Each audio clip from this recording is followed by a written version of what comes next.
Today on the Stay at Home Chef, I'm showing you how to make chicken a la king. This classic recipe is ready to make a comeback in your kitchen as an easy weeknight dinner. To start, melt half a cup of salted butter in a saucepan or skillet over medium heat. Once that butter's all melted, add in 8 ounces of sliced mushrooms, and we'll get those cooking.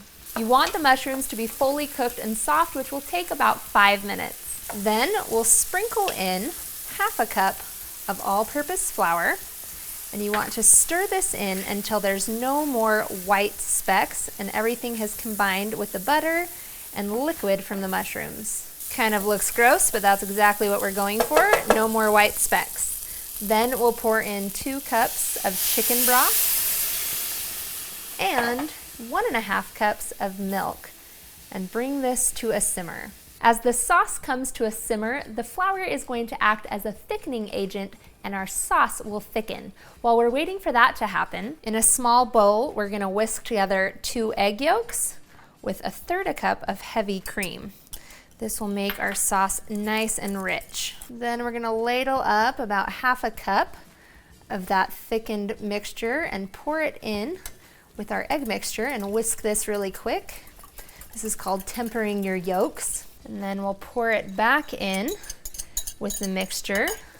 You want to work quickly with this so that those eggs don't curdle and cook. And you want to stir it all in. Let that cook over low heat for 2 minutes. Then pour in a cup of frozen peas, about a cup of drained pimientos. Those are sold in a can.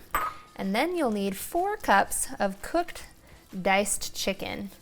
We'll stir this all in. You can use shredded rotisserie chicken for this, some leftover chicken, or you can just buy some chicken, saute it in a pan, or pop it in the oven with a little salt and pepper on it. You want to cook this all for just a few minutes more, just long enough for everything to heat through. And then you're ready to eat. Chicken a la king is served up over rice or toast or biscuits or pasta, whatever your family likes the best.